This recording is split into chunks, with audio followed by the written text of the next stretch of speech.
Chocolate tiramisu cake coffee lover और chocolate lover के लिए बिल्कुल परफेक्ट रेसिपी है। इस केक को आप किसी भी सीज़न में बनाएं। इसको बनाना जितना आसान है, इसका टेस्ट उतना ही मज़े का है। इतना सॉफ्ट, इतना क्रीमी कि मुंह में जाते ही घुल जाए। और कॉफ़ी और चॉकलेट का बैलेंस फ्लेवर इस केक को बहुत मज़ेदार बना देता है। बहुत ही आसान रेसिपी है, तो चलिए देर नहीं करते और रेसिपी स्टार्ट करते हैं। अस्सलाम वालेकुम, मैं हूँ मदीहा और आप देख रहे हैं channel just Madiha Urdu recipes. बिस्मिल्लाहिर्रहमानिर्रहीम। सबसे पहले हमें बटर मिल्क बनाना है, तो हम आधा गिलास दूध में आधा चाय का चमचा सिरका ऐड करेंगे, अच्छे से मिक्स करेंगे और साइड पे उसको आधा घंटे के लिए रख देंगे। अब हम ड्राई इंग्रेडिएंट्स मिक्स कर लेंगे। सबसे पहले मैं ले रही हूँ मैदा और मैदे को मैं छानूंगी। हम कप की मेजरमेंट से रेसिपी बना रहे हैं, लेकिन कप आप वही यूज़ करेंगे जो बेकिंग के लिए ख़ास होते हैं। 1 कप मैदे को छानने के बाद मैं 1 टीस्पून बेकिंग पाउडर इसमें ऐड करूँगी। बेकिंग पाउडर भी हम छान के यूज़ करेंगे। बेकिंग पाउडर के साथ ही मैं इसमें half tea spoon baking soda add करूँगी। इसके साथ ही मैं इसमें 1 चुटकी नमक का ऐड करूँगी, जो इस वीडियो में आपको नज़र नहीं आ रहा है, लेकिन आप ज़रूर ऐड करिएगा। अब मैं इसमें ऐड कर रही हूँ 3/4 कप पिसी हुई चीनी।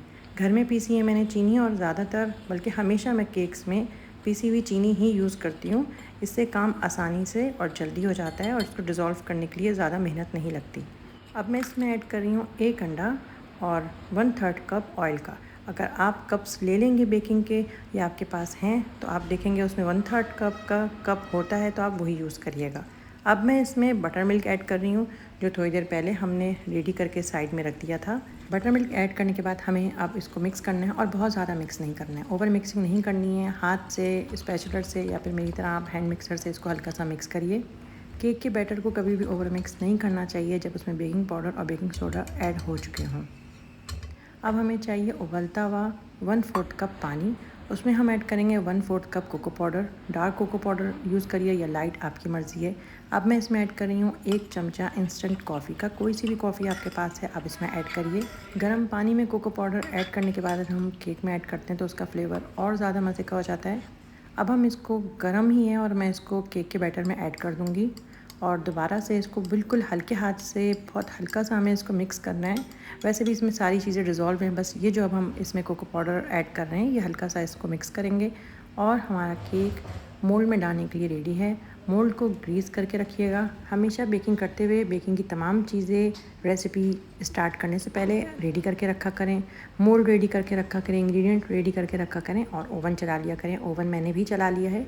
180 टेम्परेचर पे मैंने ओवन को चला लिया है। ओवन मेरा गर्म है। बस अब मैं इस बैटर को मोल्ड में डालूँगी और ओवन में रख दूँगी। मैं स्क्वायर शेप में बेक कर रही हूँ, आप चाहें तो किसी और शेप में भी बेक कर सकते हैं। मैं ग्लास ट्रे यूज़ कर रही हूँ क्योंकि मैं उसी में सर्व भी करूँगी, लेकिन आप चाहें तो किसी और ट्रे में भी बेक कर सकते हैं, और सर्विंग करते हुए स्लाइस काट के आप फिर सर्व कर सकते हैं। आपको लगेगा बैटर के हिसाब से केक की ट्रे थोड़ी बड़ी है, पर ऐसा नहीं है, क्योंकि हमें केक बेक करने के बाद इसके ऊपर क्रीम की लेयर लगानी है, तो इसीलिए मैंने इस तरह की ट्रे ली है ताकि ये ज़्यादा फूल के ऊपर ना आए केक।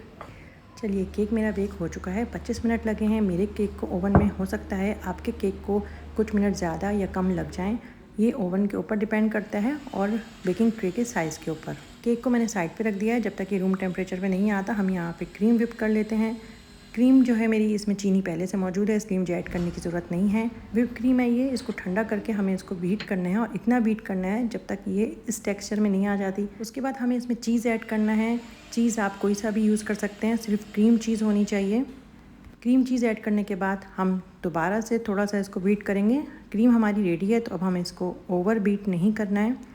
बिलफर्स आप ऐसी क्रीम यूज़ कर रहे हैं जिसके अंदर पहले से शुगर नहीं है, तो फिर आप इसमें 1/4 कप कंडेंस मिल्क का ऐड कर सकते हैं। मैंने जिस ब्रांड की विप क्रीम यूज़ करी है, इसमें शुगर पहले से मौजूद होती है। क्रीम विप करके अगर आप अभी अप्लाई नहीं कर रहे हैं, तो इसको फ्रिज में रखते हैं। अब मुझे केक को सोक करना है, तो मैं यहाँ पे आधा कप पानी ले रही हूँ, और इसमें मैं 2 चमचे कॉफ़ी के ऐड करूँगी। अगर आपको स्ट्रॉन्ग फ्लेवर नहीं पसंद, तो आप सिर्फ 1 चमचा भी ऐड कर सकते हैं। कॉफ़ी को मिक्स करेंगे और केक पे हम टूथपिक से होल्ड कर देंगे। अगर आप होल्ड्स नहीं कर रहे हैं, तब भी आप इसको सोक कर सकते हैं, ज़रूरी नहीं है, लेकिन बहुत अच्छे से सोक हो जाएगा अगर आप होल्ड्स कर लेंगे थोड़े से। तो केक मेरा ठंडा हो चुका है, मतलब मैंने इसको फ्रिज में नहीं रखा था, लेकिन ये रूम टेम्परेचर पे आ चुका है। गरम केक नहीं होना चाहिए। अब हम इसको अच्छे से कॉफ़ी से सोक कर लेंगे, पूरे केक को हम कवर कर लेंगे, और इससे ये केक बहुत मॉइस्ट हो जाएगा और चॉकलेट के साथ कॉफ़ी का फ्लेवर देगा।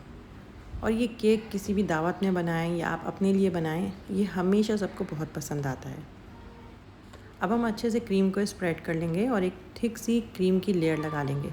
जिस तरह मैंने आपको बताया था कि ये केक जो है, जब मैंने इसको बेक किया था तो ये बहुत ज़्यादा ऊपर नहीं आया था। मैंने इसको इस तरह के मोल्ड में बेक किया है ताकि इसमें क्रीम लगाने की जगह हो, इसीलिए बहुत आसानी से क्रीम की एक मैंने थिक सी लेयर लगा ली है। अगर आप चाहें तो इनको छोटे छोटे मोल्ड्स में बना के या फिर आप केक बना के उसको किसी और कप्स में जिसमें आपको सर्व करना है, आप उसमें भी इसको ऐड करके केक के पीस को ऐड करें और फिर क्रीम ऐड करें और इसको डेकोरेट कर सकते हैं। केक को मैंने फ्रिज में रख दिया था, ठंडा हो गया है और अब मैं इस पर कोको पाउडर ऐड कर रही हूँ। छन्नी से छान के कोको पाउडर हम पूरे केक पे बहुत अच्छे से स्प्रिंकल कर लेंगे। केक हमारा सर्विंग के लिए बिल्कुल रेडी है। देखा आपने कितने आराम से इतना मज़ेदार केक हमारा रेडी हो गया। केक की कटिंग भी बहुत आसानी से हो जाती है और इसको जब हम सर्व करते हैं तो इसकी लेयर बहुत प्यारा लुक दे रही होती है। रेसिपी को ज़रूर ट्राई करिएगा और अपना फ़ीडबैक मुझे ज़रूर दिएगा। आपका फ़ीडबैक मेरे लिए बहुत अहमियत रखता है। आप चाहें तो जस्ट मदिया को इंस्टाग्राम पे भी फॉलो कर सकते हैं। रेसिपी पसंद आ रही है तो चैनल को लाइक और सब्सक्राइब करना नहीं भूलिएगा। मेरी बाकी रेसिपीज़ को भी चेक करिए, वो भी बहुत ईजी हैं। ये केक पर्सनली मुझे खुद बहुत पसंद है। बहुत सॉफ्ट होता है, बहुत मॉइस्ट होता है, बहुत ही फ्लेवरफुल होता है और मेरा हाथ इस पर नहीं रुकता है।